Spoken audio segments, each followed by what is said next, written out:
सुखदेव बाबा ने पूछा राजा परीक्षित, अब बताइए आगे की मैं आपको कौन सी कथा सुना दूं। राजा परीक्षित ने कहा भगवान अब आगे की हम कोई और कथा नहीं सुनना चाहते हैं, अब आगे की तो कृपा करके आप मुझे एक ही कथा सुना दो। वो गरीब ब्राह्मण कौन है जिसने गरीबी में भी भगवान का नाम नहीं छोड़ा। कृष्ण सीद सखा कशित ब्राह्मणो ब्रह्मविद् महा विरक्त इंद्रियार्थेषु प्रशांतात्मा प्रसीदतः।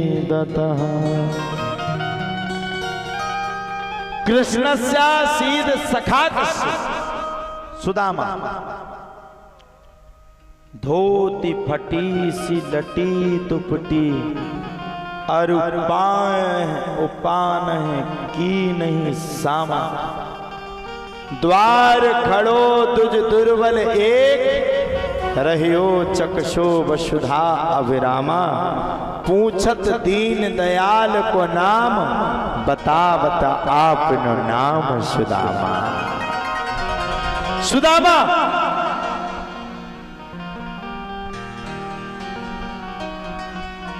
सुदामा को कभी भी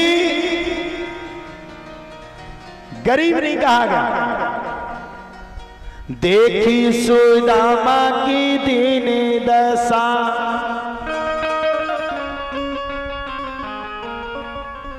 देखी सुदामा की दीन दशा। करुणा करके करुणा निधि रोए। पानी पर रात को हाथ छू नहीं, नैनन के जल से पग धो। पानी पर रात को हाथ छू नहीं, नैनन के जल से पग धो। देख सुदामा की दीन दशा, करुणा करके करुणानिधि रोए। आप लोगों के पास थोड़ी सी भी गरीबी हो जाती भगवान के पास पहुंच जाता। साहब भगवान आपकी परीक्षा ले रहा, आप क्यों नहीं समझते हो। थोड़ी सी भी कोई दिक्कत हो गई सब लोग पहुंचाओगे भगवान कृपा कर दो, भगवान कोई कृपा कर दो, भगवान कोई कृपा, सब रोते हो। लेकिन धन्य है सुदामा। सुदामा के घर में इतनी गरीबी थी, इतनी गरीबी थी, इतनी गरीबी थी, इतनी गरीबी थी, इतनी गरीबी थी कि सुदामा के घर में 2-2 दिन तक भोजन नहीं बनता था। मैं पूछना चाहता हूँ भारतवासी जितने बैठे, क्या कोई किसी का ऐसा घर है जिसमें 2 दिन से भोजन न बने? बताइए, कोई ऐसा घर है जिसमें 2 दिन से भोजन ना हुए हो? लेकिन सुदामा इतनी गरीबी में होने के बाद भी सुदामा ने भगवान के सामने कभी धन नहीं मांगा। सुदामा ने भगवान के सामने बस एक ही बात मांगी, हे भगवान मैं तुम्हारा नाम जपता रहूं, इसके अलावा मुझे कोई दूसरी चीज नहीं चाहिए। ये है सच्चा वक्त। ऐसे सुदामा, देख सुदामा की दीन दशा, करुणा करके करुणानिधि रोए। पानी परात को हाथ छुओ नहीं, नैनन के जल से पग धोए। सुदामा की दीन दशा को देख करके भगवान रह गए और भगवान ने स्वयं एक भिक्षुक का रूप धारण करके सुदामा की कुटिया पर पहुंच गए। भिक्षाम देहि। सुदामा की पत्नी ने कहा महाराज कहां से भिक्षा दें, हमारे घर में तो सूतक लगा है। पूछा कौन सा सूतक लगा? बोले गरीबी नाम का सूतक लगा। बोले गरीबी नाम का सूतक लगा? बोले बिल्कुल। गरीबी नाम का सूतक लगा? बोले बिल्कुल। बोले चिंता मत करो, द्वारकाधीश तो तुम्हारे पति के मित्र हैं, क्यों नहीं पहुंचाते? सुशीला ने हट करके सुदामा जी को पहुंचाने लगी और 4 मुट्ठी चावल सुशीला जी ने भगवान से मांगे और 4 मुट्ठी चावल यहां वहां से मांग करके सुदामा को दे दिया। और सुदामा जी महाराज चल पड़े। कड़कती हुई तड़पती हुई धूप में सुदामा जी महाराज जा रहे हैं। और चले जा रहे हैं, चले जा रहे हैं, चले जा रहे हैं, और जाते जाते जाते जाते पूरा दिन निकल गया। जैसे ही सुदामा जी महाराज को संपूर्ण दिन निकल गया, वैसे भगवान समझ गए मेरा मित्र द्वारकापुरी तक नहीं पहुंच पाएगा। भगवान ने रात्रि के समय में ही मित्र को योग माया विधि के द्वारा द्वारकापुरी में स्थापित कर दिया। सुबह हुआ, सुदामा ने चारों ओर देखा और सामने सुदामा जी महाराज को द्वारकापुरी दिखी। सीधे पगाना झागा तन में,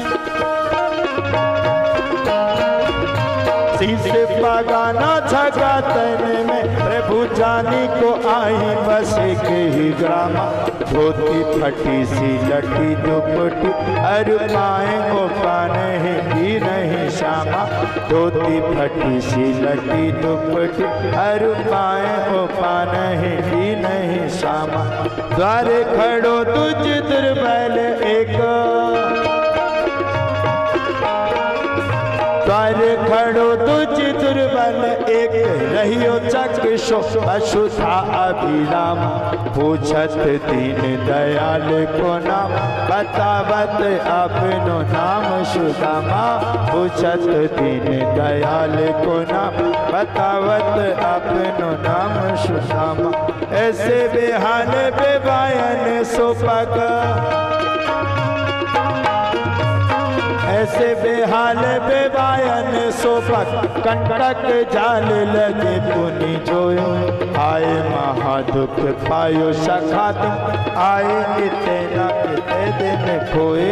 आए महादुख पायो सखा तुम, आए इतना कितने दिन। देखी सुदामा की दीन दशा, हो देखी सुदामा की दीन दशा। करुणा करे करुणा निधि रोए, पानी परात को हाथ छुओ। नैनन के जल से पग धोए, पानी परात को हाथ छुओ। नैनन के जल से। तो सुदामा की दीन दशा को भगवान ने देखा, सुदामा को महल में लेकर के आए। महल में देख करके सुदामा को बड़े सुंदर स्नान करवाए, ध्यान करवाया और सुदामा को बैठाला। अब सुदामा जी पोटली को छुपाने लगे। भगवान ने देखा मित्र क्या छुपा रहे हो, बोले पोटली को छुपा रहे। भगवान ने तुरंत पोटली को छुड़ाया और एक मुट्ठी चावल को पाया और एक लोक सुदामा जी महाराज को दान कर दिया। दूसरी मुट्ठी चावल को पाया, भगवान ने दूसरा लोक सुदामा जी महाराज को दान कर दिया। और तीसरी मुट्ठी चावल को जैसे पाने वाले थे वैसे रुक्मणी जी ने हाथ पकड़ लिया। क्या कर रहे हो, घर ही दे दोगे क्या? बोले मेरा भक्त जो मेरी भक्ति करता है उसके लिए मैं कुछ भी परवाह नहीं करता हूँ, घर परिवार देने के लिए हमेशा तैयार हो जाता हूँ। एक मुट्ठी चावल माता रुक्मणी ने पाया और लक्ष्मी का वरदान संपूर्ण दे दिया। विश्वकर्मा भगवान पहुंचे, सारे नगर को बड़ा सुंदर महल, बड़े सुंदर सुंदर महल बना दिए। कुछ दिनों तक सुदामा जी महाराज द्वारकापुरी में रहे और कुछ दिनों के बाद पैदल पैदल अपने नगर की ओर चल पड़े। और जैसे ही नगर में पहुंचे तो देखा भगवान का बड़ा भारी चमत्कार हो गया।